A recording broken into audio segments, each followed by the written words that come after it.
The wine glasses clinked. Laughter erupted. Music pulsed against the wooden walls of a cabin, as if the entire place had been rented for some grand family reunion. Except it hadn't. It was mine.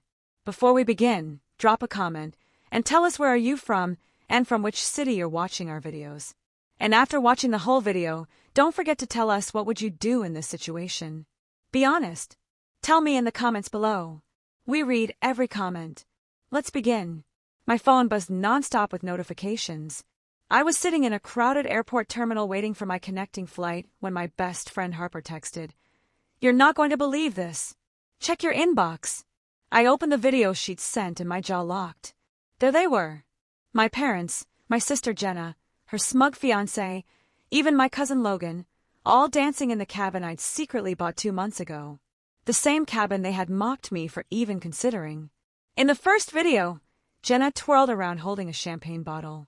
Finally, a place worth celebrating in. "Too bad it isn't hers," she sneered, and the others roared with laughter.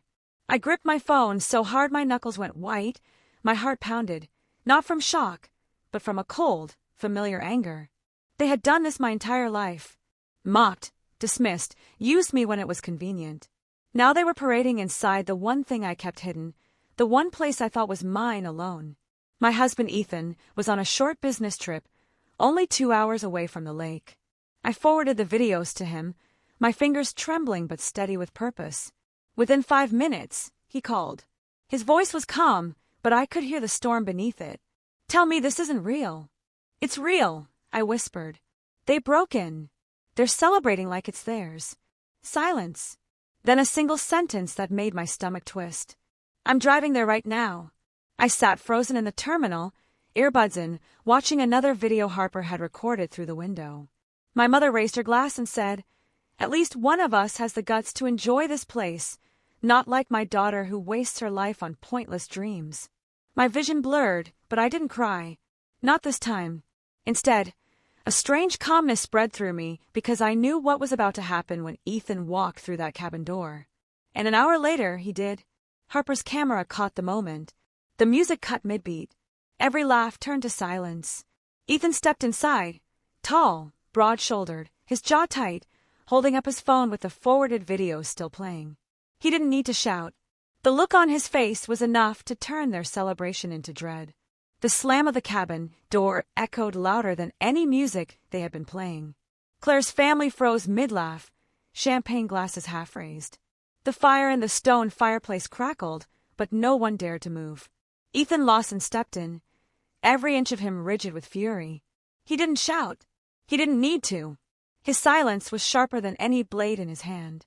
His phone still glowed, the videos playing on repeat, Jenna spinning in circles, Diane raising her glass, Richard slurring about how his useless daughter would never amount to anything. "Funny party," Ethan said, voice low but cutting through the air. "Did my wife forget to invite me, or did all of you forget this house doesn't belong to you?" Claire's mother, Diane, tried to chuckle, her face paling. "Ethan, darling, don't be dramatic. We were just breaking and entering." Ethan's tone turned icy, mocking Claire in her own home, drinking, celebrating like parasites in the one place she kept sacred.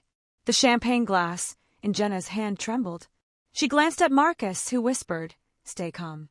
He won't do anything." But Ethan's eyes narrowed on him. "Marcus, isn't it? You laughed the loudest. Something funny about trashing your fiancé's sister behind her back." Marcus opened his mouth, but nothing came out. Richard finally stood, puffing his chest as if reclaiming authority. "Listen, Ethan. This family built everything Claire has. She owes us. That cabin should have been shared, not hidden away." Ethan stepped closer, his shadow swallowing Richard's defiance. "Shared. Claire worked day and night for years. Every cent that bought these walls, every nail in this wood came from her, not you. And you." He jabbed a finger toward Diane. "Mock her dreams when she sacrifices more than any of you ever did." Diane's face flushed crimson. "She's our daughter. We have a right." "No," Ethan snapped, his voice booming for the first time. "You have no right. Not anymore. You've humiliated her long enough. You turned her kindness into an open invitation to use her. But this." He swept his arm around the cabin, his voice trembling with restrained rage. "This ends tonight." The silence was suffocating. The family stood stiff, guilt written across some faces, denial across others. Claire wasn't there physically, but she felt the scene through Harper's live video. Every word Ethan delivered, every line of truth he dropped was what she had buried in her chest for years. Jenna finally hissed, "So what? She buys a cabin and suddenly thinks she's better than us. She'll always be the same pathetic girl, begging for approval. She can't erase who she is." Ethan turned, eyes burning into her. "You're right. She can't erase who she is.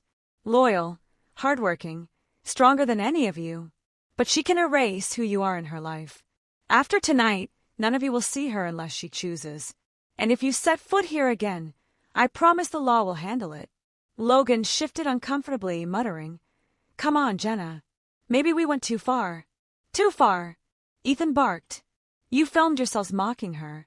You broke into her sanctuary and ridiculed the woman who's done nothing but put up with your abuse. Tell me, Logan, was it funny when you watched her mother call her a failure? Did it make you feel powerful? Because all I see are cowards hiding behind each other's laughter." The words landed like punches. Richard's jaw clenched, but his eyes darted to the floor. Diane's lips trembled as though excuses were trapped in her throat. Ethan pocketed his phone and straightened. "Here's how it's going to be. Everyone leaves now. You walk out of here and never step foot in Claire's cabin again. You don't call her. You don't show up uninvited. You don't whisper her name at gatherings unless you plan to speak the truth." "Or what?" Jenna spat, her pride bleeding through her fear. Ethan leaned closer, his voice a venomous whisper. "Or I'll make sure the entire town knows what kind of people you really are. I'll show them every video, every insult, every toast you made at her expense. And when your so-called friends see the truth, it won't be Claire's reputation shattered. It'll be yours." The room went dead silent. No one dared to challenge him. Even Jenna, her face twisted with rage, couldn't summon words. Ethan stepped aside, pointing at the door. "Get out!"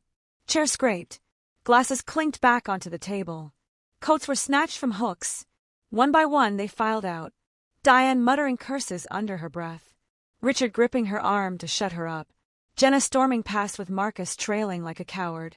Logan keeping his eyes glued to the floor. When the last car engine roared to life and disappeared down the winding road, Ethan finally exhaled. He stood in the middle of the wrecked cabin, surrounded by empty glasses and torn confetti. But the silence now was peaceful. He picked up Claire's favorite blanket from the couch, folded it carefully, and whispered into the quiet. "They'll never hurt you again, Claire. Not while I'm here." And miles away in the airport terminal, tears finally streamed down Claire's face, not from pain this time, but from the relief of knowing that for once someone had stood for her when her own blood would not. The taxi rolled up the gravel road the next morning, tires crunching against the dirt as Claire finally arrived. The cabin loomed ahead, the soft morning fog clinging to its edges like a secret. 4 weeks, she had imagined walking up to it for the first time as its proud hidden owner. Instead, her chest burned with the memory of Harper's videos, her family laughing, pouring drinks, tearing into her name as if she were nothing more than a joke. Ethan was already waiting on the porch. His eyes softened the moment he saw her step out of a car, suitcase in hand. Exhaustion etched into every line of her face. He came down the steps in 2 strides and wrapped her into his arms before she could even speak. "They're gone," he murmured, his voice steady against her ear. "And they're not coming back." Claire clutched him tighter, the sting in her throat breaking into a sob. She couldn't hold back. "I watched every second, Ethan, every word they said.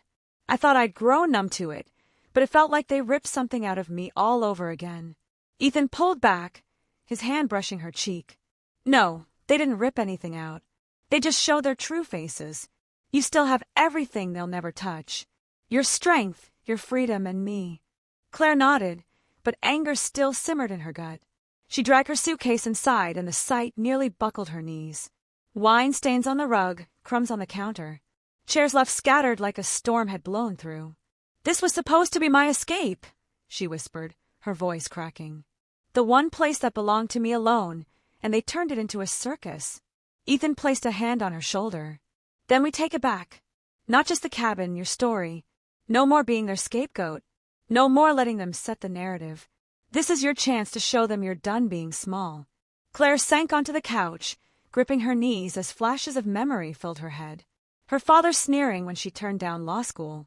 Her mother laughing when she failed to land a promotion. Jenna mocking her for dreaming too big. It was always the same chorus. Claire's not enough. But last night had changed something. Ethan's voice, steady and fearless, had sliced through decades of their cruelty. He hadn't just defended her. He'd forced them to look in the mirror. They think I'll crawl back, Claire said finally, her voice steadier. They've always counted on it, that no matter how bad they treat me, I'll show up, forgive them, let them back in. But not this time. Ethan sat beside her. Then what do you want to do? Claire's eyes hardened. I want them to see they don't own me anymore. I want them to feel the silence of me being gone, the weight of not being able to use me as their punchline. And when they realize I don't need them, that'll be the revenge. Harper arrived a little later, groceries in hand and eyes wide as she looked around the messy aftermath. Wow, they really trashed the place. I still can't believe you held back and didn't come straight here last night. Claire gave a thin smile. If I had, it would have turned into a war. Watching Ethan handle it, that was enough. They looked terrified, Harper. For once, I wasn't the weak one in their eyes. Harper squeezed her hand. That's the thing, Claire. You never were weak. They just made you believe it. For the rest of the day, Claire and Ethan worked side by side. They cleaned the cabin, restoring it to the sanctuary she had dreamed of. Each wine stain scrubbed, each broken glass tossed out, felt like erasing another scar they had left on her life. By evening, the cabin was quiet, golden light spilling through the windows as the lake shimmered beyond the trees. Claire stood at the window, her reflection staring back at her, tired but unbroken. They'll call, Ethan said from behind her. They'll try to explain. Twist it. Make you feel guilty. Are you ready for that? Claire's lips curved into a bitter smile. Let them call. This time I won't answer. Her phone buzzed right then as if on cue. Caller ID, Mom. She let it ring. Then another came, this time from Jenna. Then her father. Claire placed the phone face down on the counter and turned back to Ethan. The silence will be louder than anything I could say. Ethan studied her with quiet pride. That's my wife. For the first time in years, Claire didn't feel like a daughter desperate for scraps of love. She felt like herself, strong, independent, and she knew deep down this was just the beginning of her transformation.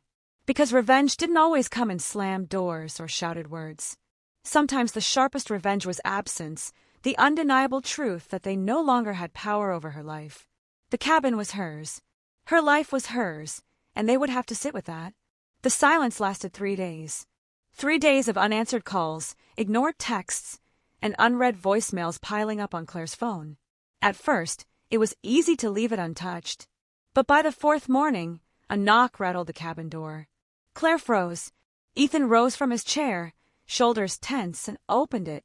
Her parents stood on the porch, faces pale, the weight of sleepless nights etched in every wrinkle.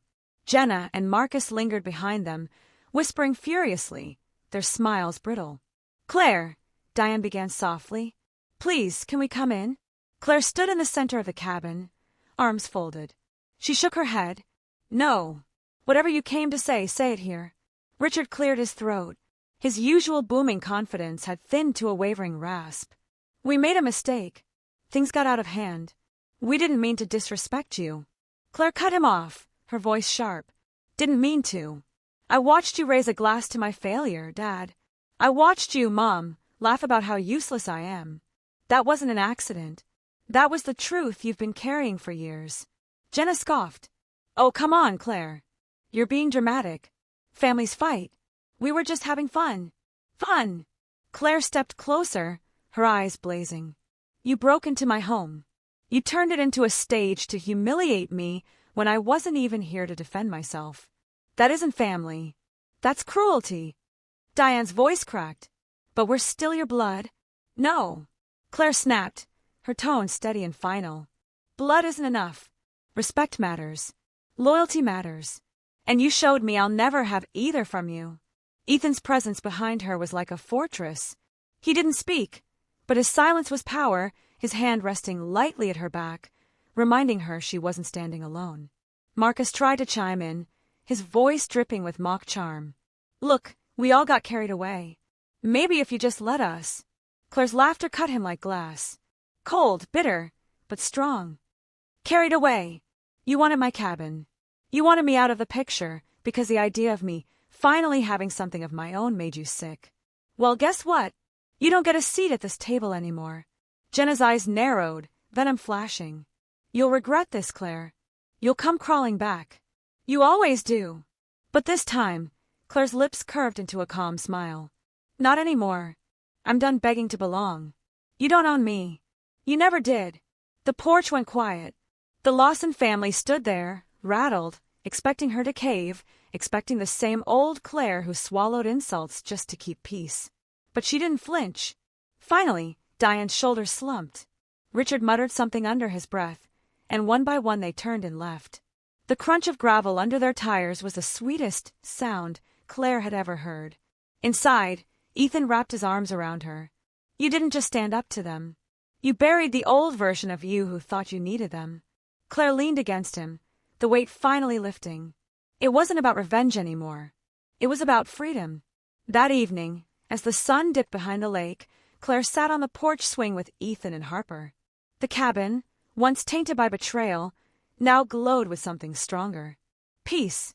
She realized the greatest victory wasn't seeing her family scatter in shame. It was knowing she had finally built a life where their approval no longer mattered. And for the first time in her life, Claire Lawson felt untouchable.